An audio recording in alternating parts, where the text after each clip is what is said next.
Welcome back. Praise the Most High. We're going to continue our study in the Gospel of Matthew in chapter 26. We just finished chapter 25. We'll continue going into chapter 26. Chapter 26, the beginning of it.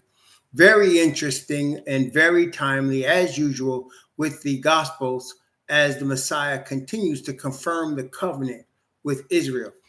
Again, this is part of today's study, of course, as we continue, because the covenant between the Father and Israel, among other things, is simple. It's straightforward. It's between the people of Israel and those also that are the grafted in, adopted among them, and the creator of all things, the Most High, the one who is the truth and righteousness and eternal life. Very simple. In this planet, though, in which we live, everything's a game. And there's various games, but they have certain dimensions that are very similar. For example, and the Bible does point them out. For example, and I took all three of these from Proverbs. They're in the description box. Proverbs 28, verse 21. To have respect of persons is not good. For a piece of bread, that man will transgress. That's Proverbs 28, 21. To have respect of persons is not good. For a piece of bread, that man will transgress. That is to esteem somebody higher than another person because of what you can gain from them, or because they have more money. Proverbs 17, 23. A wicked man taketh a gift out of the bosom to pervert the ways of judgment. That is, you can use money and influence and power and the promise of sharing that with certain people to get them to do things that are not righteous. Proverbs 15, 27. He that is greedy of gain troubleth his own house, but he that hateth gifts shall live. So all of these scriptures have to do with people willing to bend conscience, bend righteousness to get ahead, or to think they're getting ahead. Okay. And so that is the game. In the series, The Wire, there's a constant talk of the game. In The Wire, the game is you're dealing in illegal drugs to gain money, but you accept the consequences of dealing in those drugs to deal money, of dealing on a street level to get money. You're accepting the consequences, which could mean jail time or death. And in the game, you just accept that because that's the way it is. That is a little microcosm of the game in Babylon. The game in Babylon is for you to get ahead by receiving all that Babylon has to offer, which means you're going to receive lies. You're willing to imbibe or drink or take in lies if it means you can get ahead, if it means you can get some money, some power, some influence. It is the pinnacle of society, the game. Okay. And the game is played on various levels. The game is played on Wall Street. And again, Wall Street, the game is money. You get money any kind of way you can, but you're using markets, financial markets, to get money. If it means you step on people, then you just got to do that. You get money. Okay. In the game in Washington is power. Power in Washington, D.C., that is, because you get power. You get power, you rub shoulders, whoever you need to rub shoulders with. You shake hands with whoever you need to shake hands with. You kiss as many babies as you need to kiss. You make as many promises as you got to make to get power. That's all it comes down to. Because once you have power, you can tell people what to do. You can get money. Money's secondary. You got to get power. Okay, that's the game. And there's games in every level of Babylon. Every level. Now, the top level is the game of religion. Top level is the game of religion. And if you didn't know that, pay attention. Pay attention specifically to this year's presidential race, again, in Donald Trump. See, on Kamala Harris's side, the game is people own both sides, right? But the game is on her side. The game is you're dedicated to corporations again and the alphabet soup and all the perversions that come with it. But on Donald Trump's side, the game is played in Christian nationalism. That is political power combined with religion. And that is ultimately the beast power. When you look at the beast power in Revelation chapter 13, what you have is a beast. A beast is a political entity.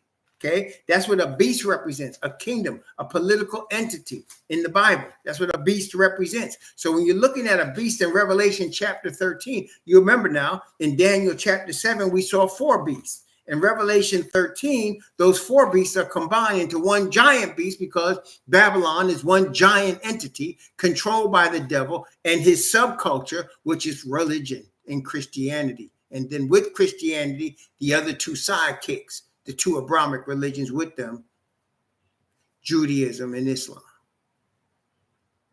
It's a game. Okay. Now, in the game, in the religious game, the big part is power and mind control. That's the thing. Power and mind control. That's the thing that the devil tries to use. Why? Because he's trying to control what you do. He's trying to influence your decisions in the game. With the Father, the game is not a game. It's truth. It's righteousness. See, this is the thing. The smoke screen about the game indicates that the earth is up for grabs. It really isn't. The earth belongs to the Father. It's not up for grabs. There's just a controversy between good and evil during a specific 6,000-year period.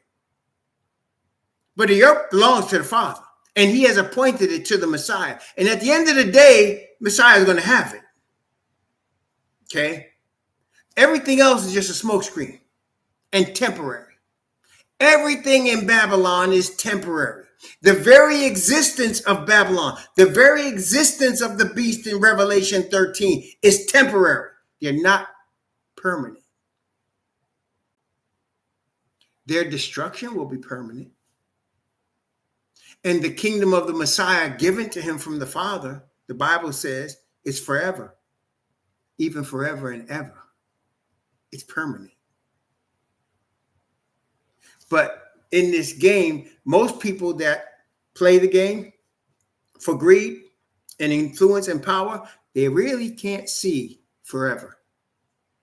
They really don't understand forever, which is again why he that cometh to Yah must believe a higher. He that cometh to Yah must believe a higher. Let me break that down for those of you that may not know. I know the awakened ones know that. He that cometh to Yah must believe that he is, that he exists. To say he is and he exists means you believe everything he says about himself. He exists. He is power. His understanding is infinite. He is perfect in truth and righteousness. To say you believe he exists is to receive everything about him, not make up your own rules about him, make up your own character traits about him. No, you believe exactly what he says about himself. He is eternal. He is righteous.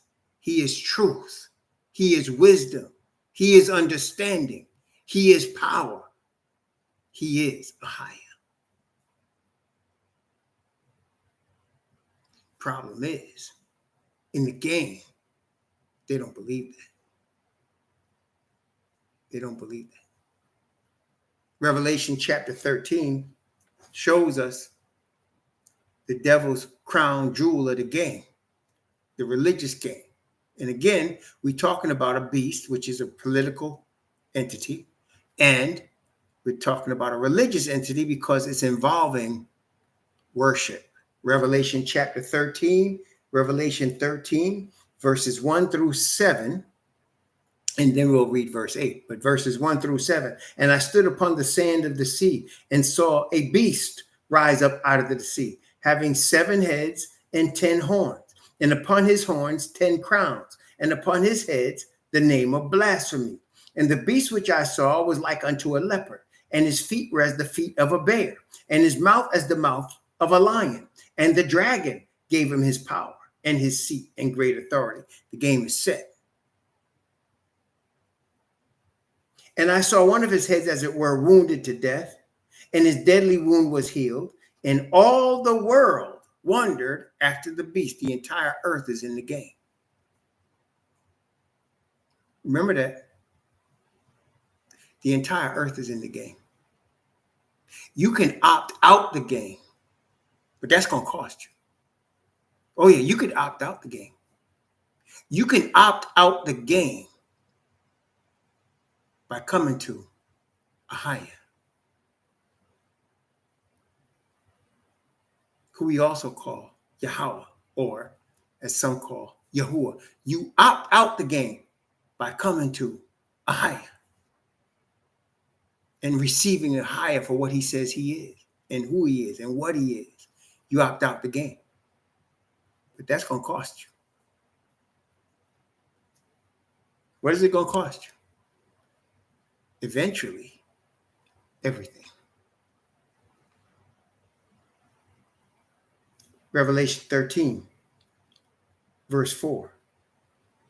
And they worshiped the dragon, which gave power unto the beast. See, worship. Now you got political entity and you got religion involved.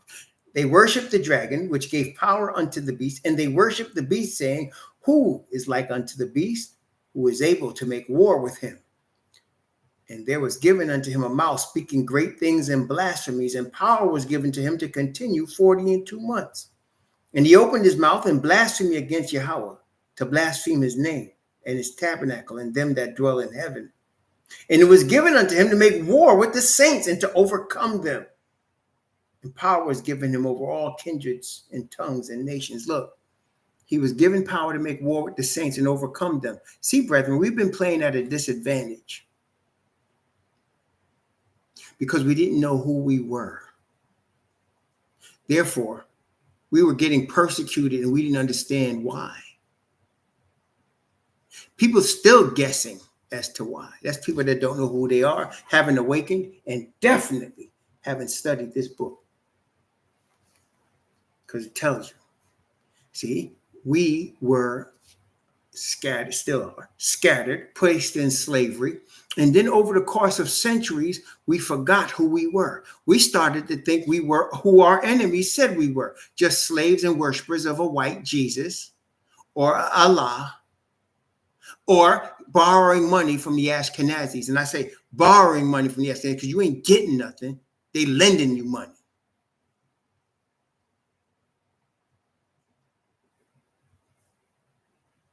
And we were in the game. Therefore, we could be persecuted. But as we awaken from the game, we become the remnant.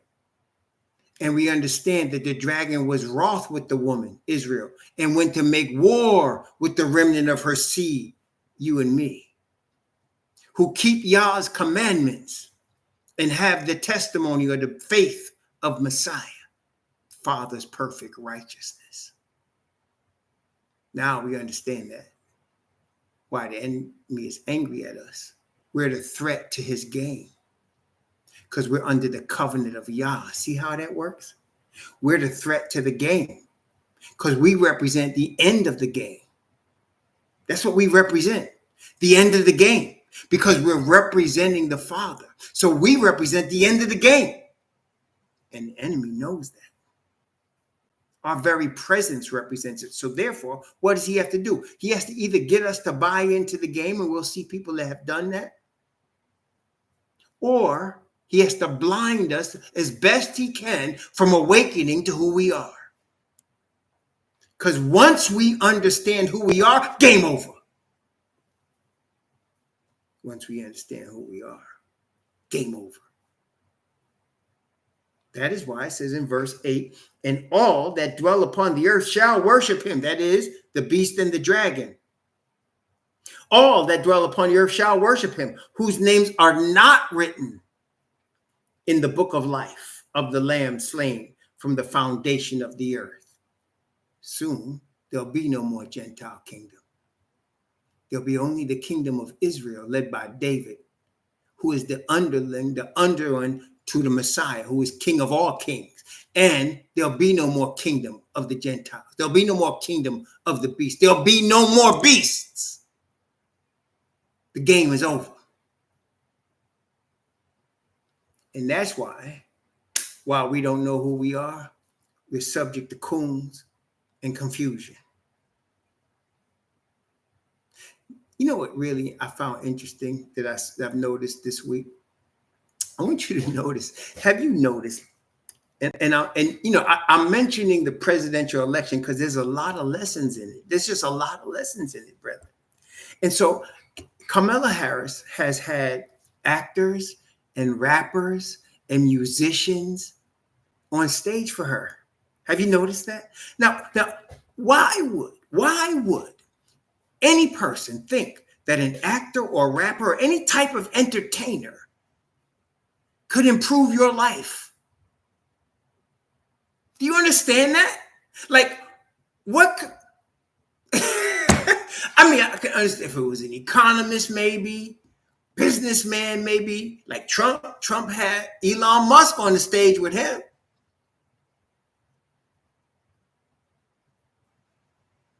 Then you might say, well, at least they know business. But girlfriend, get all the entertainers, all of them coming out, including Beyonce. Why is that? Because somehow they've gotten the Israelites who don't know who they are to think that if you're on TV and you made a lot of money singing and dancing, you must know something. It's a game. It's a game. Yeah. And we're being played. It's a game and we're being played. Y'all see that, right? It's a game and you and I are being played.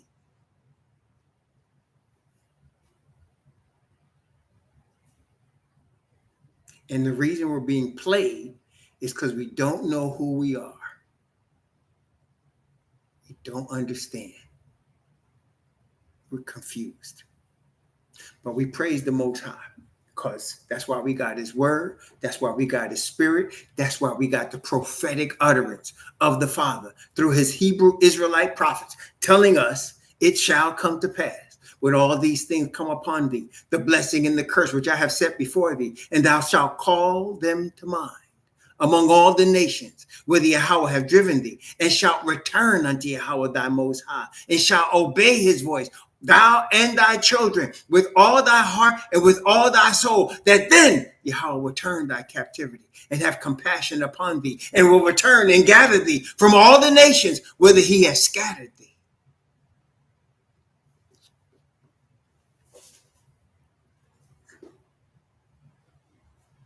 Yeah, Taylor Swift. It's amazing, man. It's amazing how we're being played. It is a game, so something gets played. It's a game, right? So something gets played. It's all in the game. Something gets played. Guess who gets played? We do. We get played.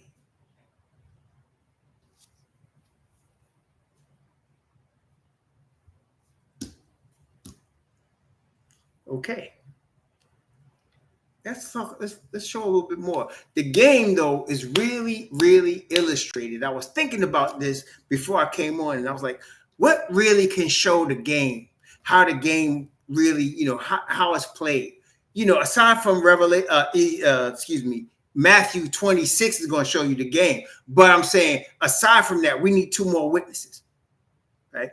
In the mouth of 2 or 3 witnesses, let every word be established. Well, I went to Numbers. I went to Numbers and I looked up our boy. I looked up our boy Balaam. In Numbers. And I said, oh, yes. Balaam shows you how the game is played. Balaam shows you how the game is played. Okay. Now let's see.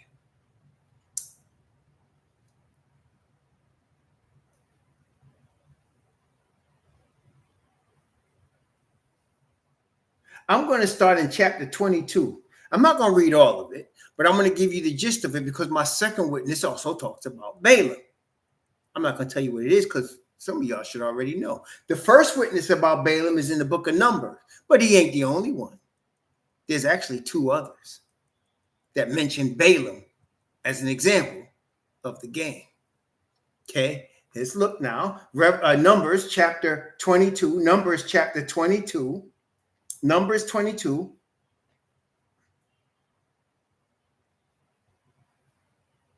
I'm going to read from 1 to 7. Okay, watch. And the children of Israel set forward and pitched in the plains of Moab on this side of Jordan by Jericho. And Balak, the son of Zippor, saw all that Israel had done to the Amorites. And Moab was sore afraid of the people because they were many. And Moab was distressed because of the children of Israel. And Moab said unto the elders of Midian, now shall this company lick up all that are round about us, as the ox licketh up the grass of the field. And Balak, the son of Zippor, was king of the Moabites at that time. He sent messages, therefore, to Balaam, the son of Beor, to Pothor, which is by the river of the land of the children of his people, and to call him, saying, behold, there is a people come out of Egypt. Behold, they cover the face of the earth. They abide over against me. Come now, therefore, I pray thee, curse me this people, for they are too mighty for me. Peradventure I shall prevail, that we may smite them, that I may drive them out of the land. I wot not that he whom thou blessed is blessed, and he whom thou cursed is cursed. And the elders of Moab and the elders of Midian departed with the rewards of divination in their hand. And they came unto Balaam and spake unto him the words of Balak. So Balaam was known as somebody that had spiritual power. He had a spiritual power. And they were coming with money to get him to use his power and authority to curse Yah's people. Okay? That was the game. So in other words, Yah's people are coming. Use the spiritual power you have to curse them. And I'll give you money if you turn on them. I'll give you money. Now that is wrong from the beginning, right? It's wrong. Yah has a blessed people. Even if you got power and authority, you should not use your power and authority to curse them. You should not, because that's going to come back on you. But they came with some money. They came with some money. That changed things. They came with some money. That changed stuff. Money, influence, pervert righteousness. Respect of persons. Remember that? Respect of persons. Money and influence pervert righteousness.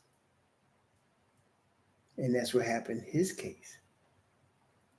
So he did this a couple of times because Balaam was actually a prophet. That's why that's why Balak thought he had this power, because he was a prophet. But then he turned his gift against Yah's people for money. That's the game. What are you willing to give up for power and influence and money? Like somebody said, would you let me sleep with your wife for $1 million? If I gave you $1 million in cash today, solve all your financial problems, can I have your wife? How about 10 million? How about 100 million? If I gave you 100 million right now, would you let me have your wife? How much would you sell it for? That's real, man. Why do I know that's real? How many people have lost their wives to a professional athlete? This is real. Talk to me now. How many people have lost their wives to a professional athlete? Professional athlete come in town, all bets are off.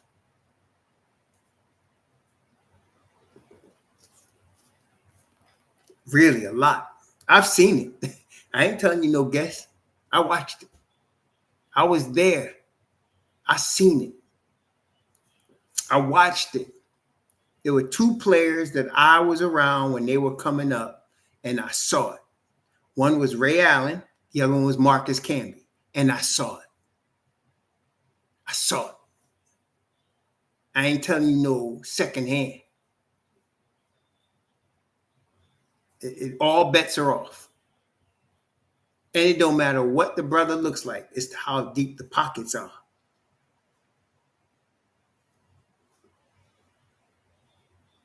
It happens every day. And you can hear it. If you listen to some of the athletes, they'll tell you. You know who really will tell you? You know who really will tell you how it really is? Mike Tyson. He listened to Mike Tyson talk about his experiences.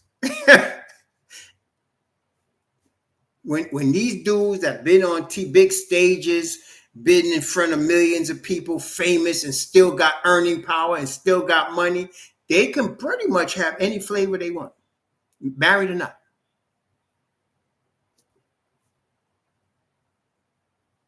Because people are influenced by money and power. People are influenced by that. Or, listen, why you think Donald Trump could go from one rally to another? And many people don't know this. He goes to a rally. You see Donald Trump at a rally, right? The security he don't pay for. The stage he don't pay for. He don't pay for nothing. The town that has the rally has to pay for everything. And he done left towns broke. The town, being broke, covering his rallies because they ain't got the money. But if he makes a phone call, I don't care what. If Donald Trump make a phone call and say, I want to have a rally in your city, they ain't going to tell him no. Even if they broke, they ain't going to tell him no. Even if they know, he'll promise to pay, but he ain't pay. Donald Trump stiffs a lot of people, man. He stiffs a lot of people. And if you from New York, you know that. If you from New York and you have been around from the 70s and 80s, you already know that. How many people that boy stiff? Banks he done stiff. And if he makes a call and say, I need some money, somebody gonna come through. Somebody gonna come through because of his influence.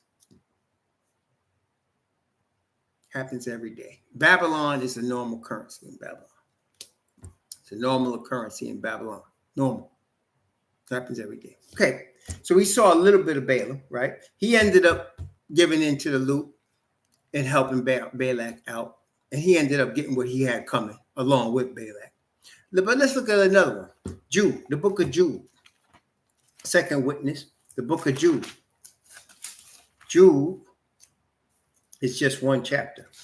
But notice what it says about Balaam in Jude. This is Jude. Let's see.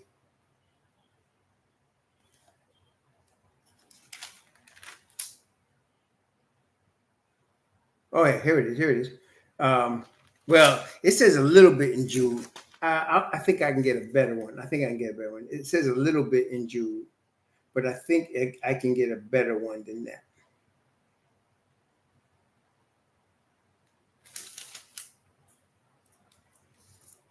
Because, yeah, there's a couple. Oh, yeah, wait a minute.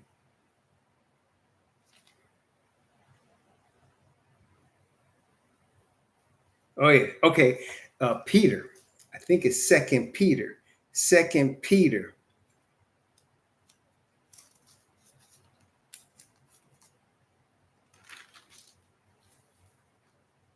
Yeah. Second Peter. Watch this. Second Peter chapter 2. Yes. Second Peter chapter 2 is going to be my second one. Oh, y'all already got it. Look at Mark, man. Look at y'all. Okay. Second Peter chapter 2. Praise the Lord. I didn't even see y'all put it up already. Second Peter chapter 2. Okay. Watch this. I'm going to begin at verse 14. Second Peter chapter 2. Begin at verse. I started to do Jude, but Jude gives you a little bit. But Second Peter really breaks it down. Chapter 2. And Peter's talking to the Hebrews. So let's go. Second Peter chapter 2 from verse 14.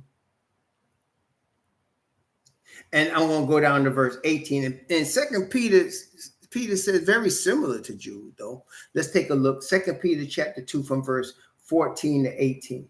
Having eyes full of adultery that cannot cease from sin, beguiling unstable souls, In heart they have exercised with covetous practices. Cursed children would have forsaken the right way and are gone astray, following the way of Balaam, the son of Bosom, who loved the wages of unrighteousness, but was rebuked for his iniquity. The dumb ass speaking. The dumb ass speaking with man's voice forbade the madness of the prophet. These are wells without water, clouds that are, if I wasn't reading it from the scripture, y'all thought I said it, right? But I ain't said it. Peter said it. These are wells without water. He said, wait, these are wells without water, clouds that are carried with a tempest, to whom the midst of darkness is reserved forever. For when they speak great swelling words of vanity, they are lured through the lust of the flesh, through much wantonness. Those that were clean escaped from them who live in error. So wait, it says that, first it says here that they cannot cease from sin. So if one cannot cease from sin, what is that telling you? They're not going by the Father's righteousness, because the only way we can cease from sin is the Father's righteousness. So these people have forsaken the Father's righteousness. Okay, they're forsaking it. They're not interested in the faith of righteousness, of perfect righteousness of the Father. Then it says they have forsaken the right way and have gone and loved the wages or the rewards of unrighteousness. See, but it says that I don't know what it said. The donkey that Balaam was riding was the one that spoke, but I think we can agree Balaam was the dumb ass. The donkey saw the angel and said, nah, man, I'm not dealing with him with that sword in his hand. But Balaam was the real dumbass, right? And they said that the donkey talked to him and said, man, you need to, right? So wait, so it shows Balaam of the wages of unrighteousness, right? And he was willing to turn in Father's righteousness for money. Yeah, the donkey was like, exactly, counsel. Donkey was like, bruh, I'm not getting my head cut off for you, bruh. I'm stopping right here. Okay, Revelation chapter 2. Now, this is, to me, the most important one, Revelation 2, because this is where, in Revelation 2, when they talk about Balaam, this was the development of Christianity. See, when they talk about Balaam in Revelation 2, this is Constantine. This is where it came. This is Constantine saying, I'm going to be a Christian. Right here. That's where Christianity started. It was the beginning of what later became Holy Rome. Okay, Revelation chapter 2. And this is the turning point. This is where what Paul said there must be a what? A falling away first, that the man of sin would be revealed. Here it is, where it says Balaam. Notice what it says here in Revelation chapter 2. Revelation chapter 2. I'm going to begin at verse 12 and go down to verse 14. Revelation chapter 2. Okay, so the Messiah is speaking here, and he's speaking to the Hebrews. You know why? Because at the time Christianity has been reported, been historically documented, that at the time Christianity was coming into existence, there were Hebrews in Europe, prominent Hebrews in Portugal and in Spain. And they were forced to turn. If they didn't turn, they were eventually going to be banished to islands that later became St. John, St. Thomas, Grenada. Yeah. And they were educated eventually. Yeah. Let's read Revelation chapter 2 from verse 12 down to verse 14. This is where Christianity started, right here. And to the angel of the church of Pergamos write, these things saith he which hath the sharp sword with two edges.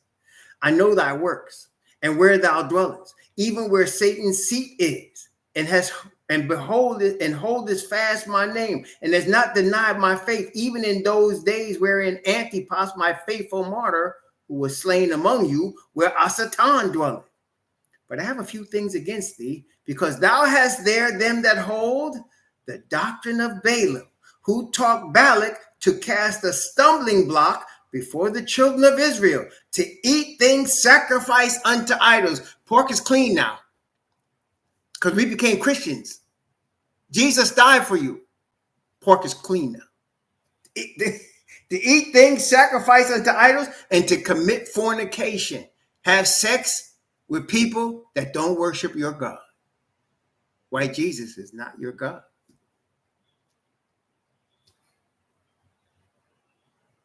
So hast thou them that hold the doctrine of Nicolaitans, which thing I hate. See that, brethren? There it is right there. That's where the falling away began. Remember, Paul said it. He said, there must be a falling away first, that the man of sin will be revealed. And he who now letteth will let until he be taken out of the way. What does that mean? That means you had the Roman Empire, but now it was letting, it was now making way for what became the Holy Roman Empire, led by Christianity. Yes, it was. Y'all catch that? And then so you see Balaam come in Pergamos, and then Thyatira, where he talks about Jezebel. See, Jezebel is a woman that ran Israel. Am I lying to y'all yet? And Jezebel is a woman that basically ran Ahab and ran the whole nation. That was the whore of Rome. And we just talked about how we've been played in the game, right? You see how it all comes together, right? We've been played in the game because the woman, the whore, got us. We got. We've been got. But now we're awakening. And the awakening is made possible. The Father makes the awakening possible for us to see the true Messiah. When we start to see the true Messiah, Father's Spirit awaken us to the true Messiah, the Hebrew Messiah, the Lion of the tribe of Judah, and then the Messiah got the nerve to turn around and introduce us to our daddy. And we wake up. And then it's over. Game over. See? Game over. Game over. See how that works, y'all? That's right. Our cousin come and say, listen, cuz, let me show you someone. Who, cousin? Who? Let me show you your father.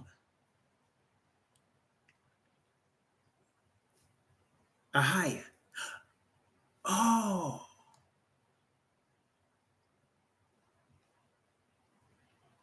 Let me show you daddy. Let me show you. He got you. He always had you. You just didn't know because you was confused. You was blinded. And because your fathers worshipped idols. That's why. But now you understand. And that's what the enemy doesn't want. And that's it. See, the Father didn't say, when you awaken, that you're going to turn your own captivity. He didn't say, I'm going to put weapons in your hand, you're going to turn your own captivity. He said, no. Then he said, you're going to return to your Most High, and I will turn your captivity. He also said, if my people, which are called by my name, shall humble themselves and pray and seek my face and turn from their wicked ways, then I will hear from heaven. See? The Father is allowing us to awaken, and our awakening moves his hand. See, when the cousin comes, that's when they got a problem. See, that's the difference. See, we're not trying to march on nobody's streets, not no more, because we know we can't. How you gonna get, how you gonna get reparations? They brought you here to work the land, man. The Father, and listen, the chains that came off our neck in 1863 had nothing to do with them. The Father said, okay, it's time to take the chains off. Y'all still got their mind, but I'm going to awaken them. See, 1863. 1863 was almost 20 years after 1844. In 1844, we saw in Revelation chapter 6 where there was a delay. Why? The winds are being held. Why? Because the United States is being nice? No. The winds are being held back because the Father said, okay, it's time. I'm going to let you take the chains off now. Now I'm awakening them. And I'm going to take the chains off their mind. And when I take the chains off their mind and off their spirit and put my spirit in them, game over. See, to Babylon, this is a game. And most people are stuck in the game, right? They don't understand. We're stuck in the game. But when we awaken and we come back to the covenant of the Heavenly Father and we understand he ain't chosen nobody else but us, the so-called black people, he ain't chose nobody else. He ain't given nobody else his spirit. He ain't poured out the covenant with nobody else. He ain't made no covenant with nobody else. I am Yahweh thy most high, which brought you out of the land of Egypt, out of the house of bondage. Thou shalt have no other gods before me. He didn't say that to Babylonians, Egyptians, Greeks, Italians. He said that to the Hebrews. He chose us, and he's going to awaken us, and the glory is going to be his. And that's why the awakening means game over. Now, Messiah comes on the scene, right? And he was a threat to the game. That was the problem. He became what we know. See, we do this when we watching sports, right? When we watching sports, y'all know how this thing works. We watching sports, right? And one of the ways we could tell you a team is going to be really good, right? How do we say that? We say, ooh, that team's going to be a problem. Or we can see a particular player and we say, man, that dude is a problem. What do we mean? That means that there's going to be something that's going to mess up everybody else. Well, when they saw Messiah, they said, oh, this man is a problem.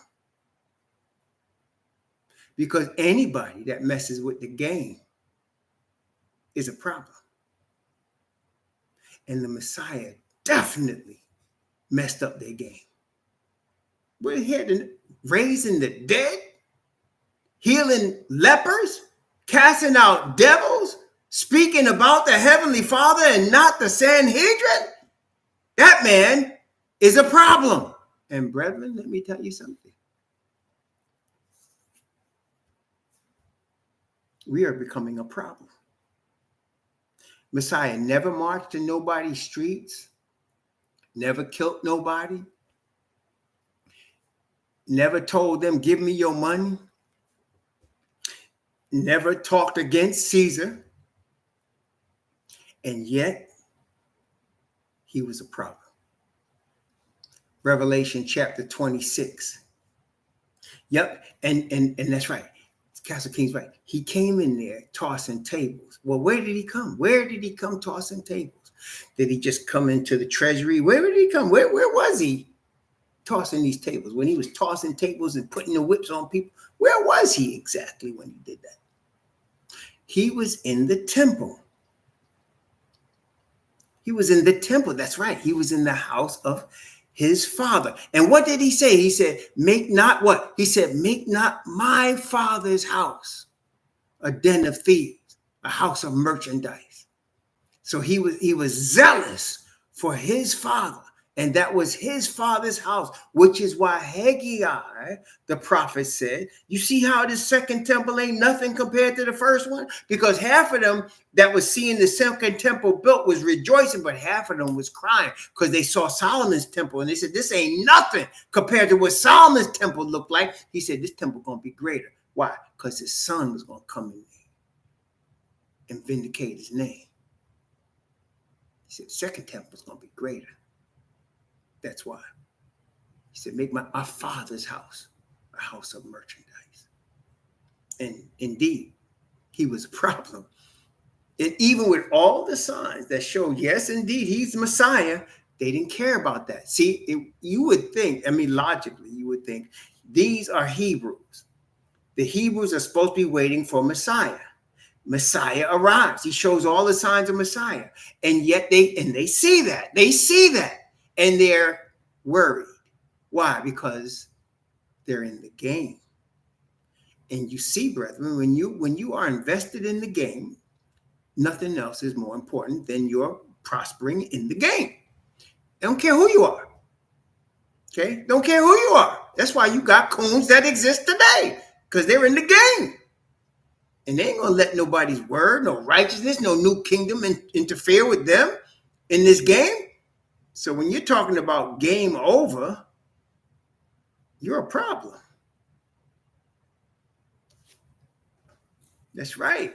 They had a game going. They had they were slinging, and you're a problem. You know what happens? Problems got to get eliminated. Praise the Most High. All right. Matthew chapter 26. Matthew 26. And this is the thing. Part of the 3.5 years that he's with the disciples, he's got to unbrainwash them from the game. They wanted truth. That was the initial thing that caused them to be drawn to the Messiah. The spirit of the Messiah from the Father, spirit of the Father, truth. But they were still so caught up in the game, even they didn't realize it. So he's really trying to tell them, he's trying to explain to them, this is what's going to happen. And they wasn't receiving it because their minds were still in the game.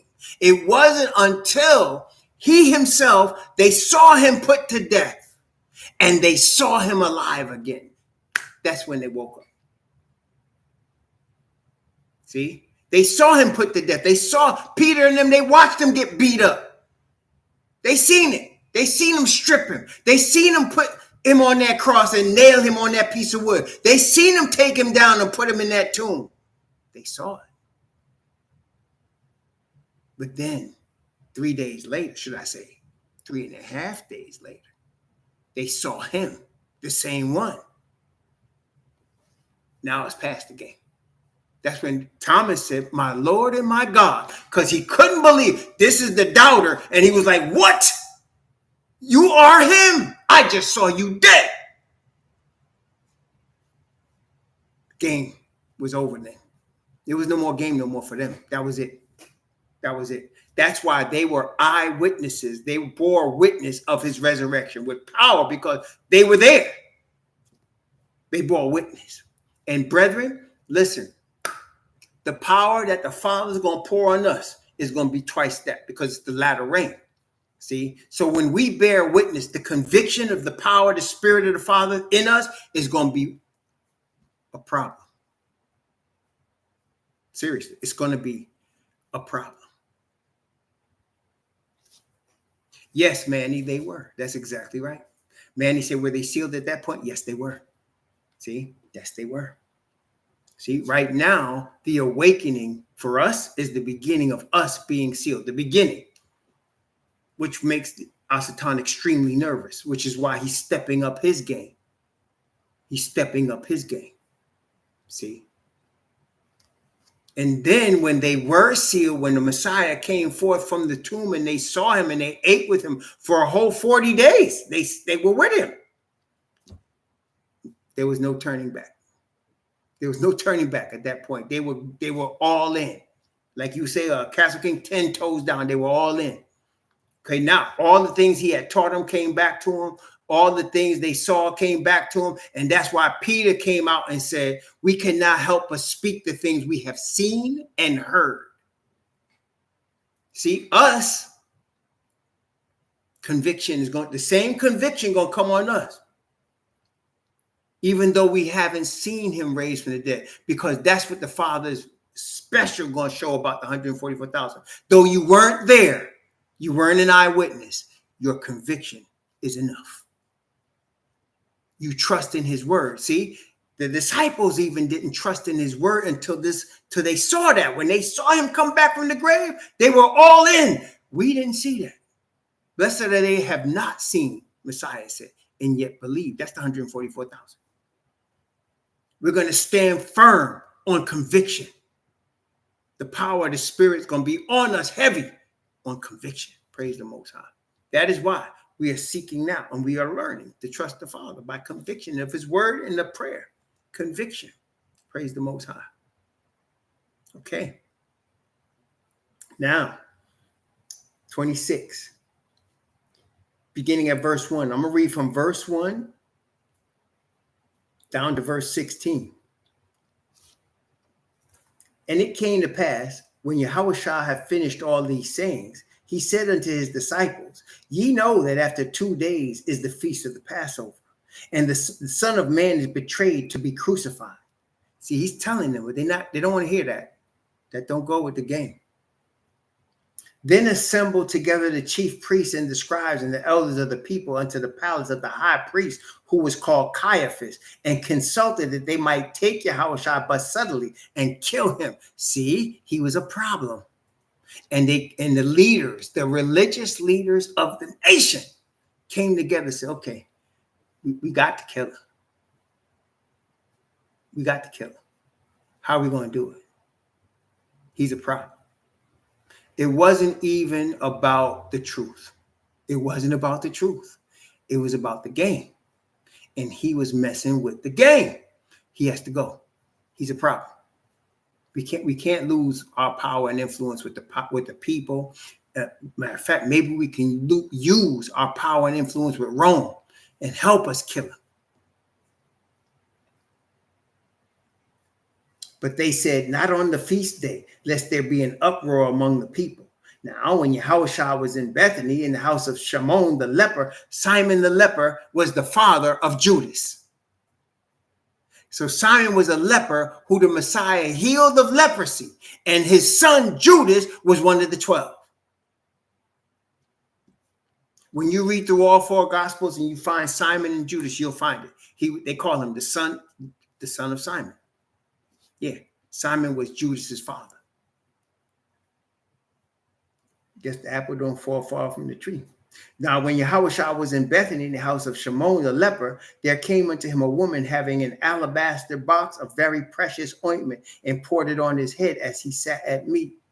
But when the disciples saw it, they had indignation, saying, to what purpose is this waste? For this ointment might have been sold for much and given to the poor. So for what purpose is this waste? The woman was putting the ointment on Messiah, the son that Peter said, you are Messiah, the son of the living Most High Yah. And so she's put, and somebody called it waste. And when Yahushua understood, now John later, in fact, let's take a look at it in John, Gospel of John.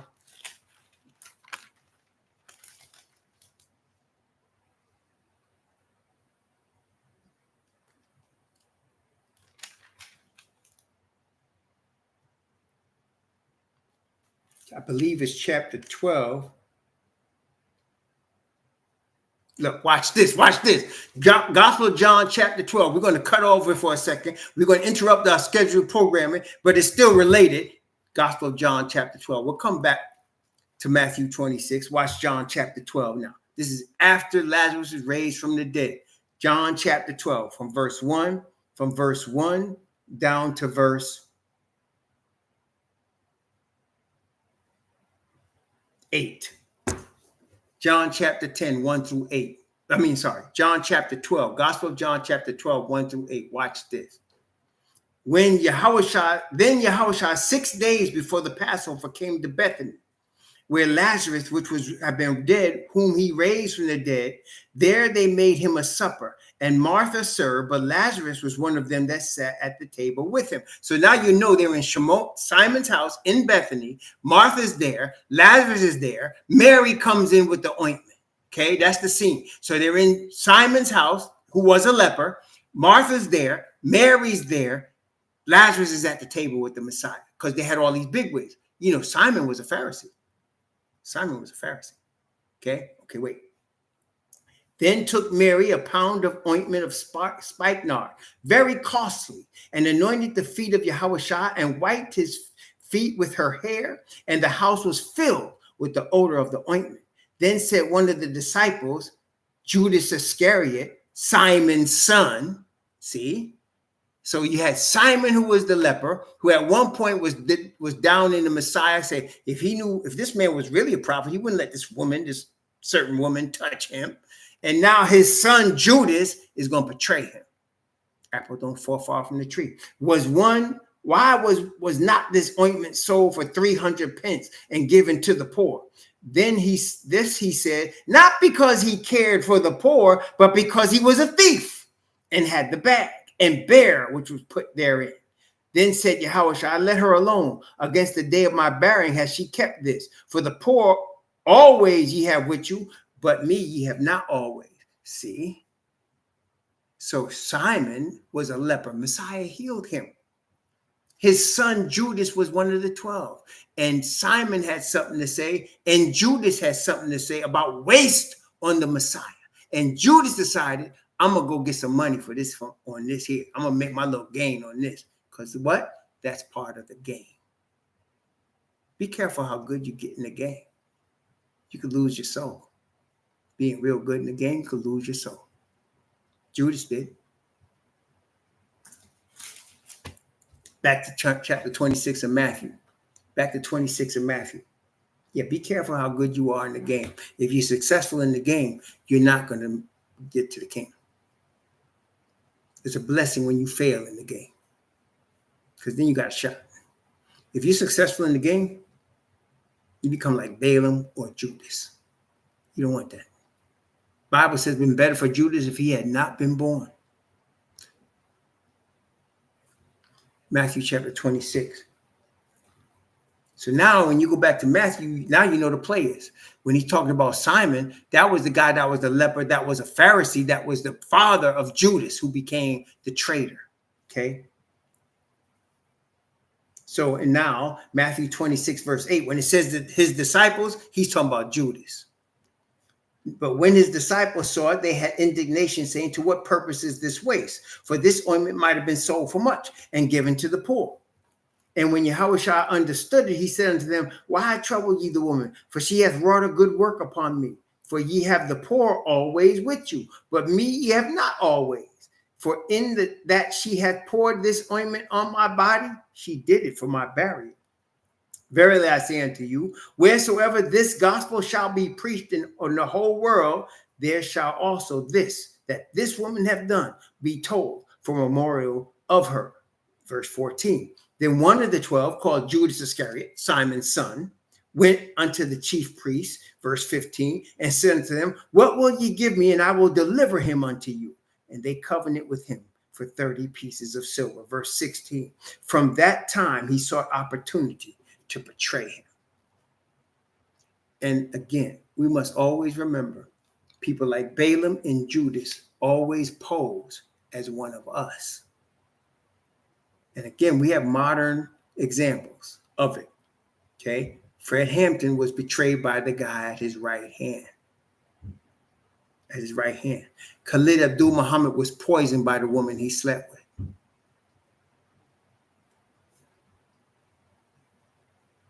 They always use us.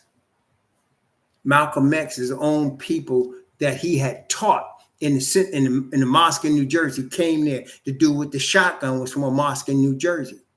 He knew Malcolm, and he murdered him.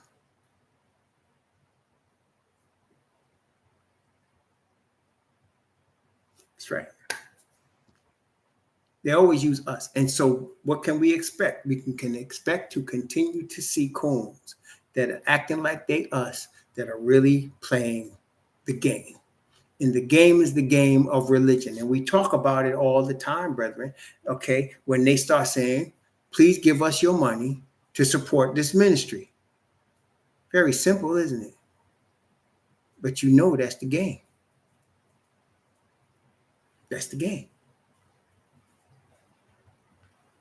Or make sure you're listening to me, not anybody else. Don't listen to the word. Listen to me first. That's the game. Or you should really join the church. You have to become a member. Pay some money to become a member. That's the game. The signs are all there. And the guys that run the game, they're very good at what they do. They're very charismatic. Like you see the thumbnail. They're very charismatic. They get you to believe them. But they're so nice. Oh, and they'll say some truth. Remember, Judas had the bag. He was the one that they were using to pay to give money to the poor, though he was stealing the money. The disciples all thought Judas was giving money to the poor. Okay, always. So, but he was a thief. Nobody knew it. They're always like that. That's right. Charmers, enchanters. That's right. And they were always playing the game. Now we understand. They're always playing the game. Those of us that are seeking the Father's glory alone ain't got time for the game. It's us and the Father.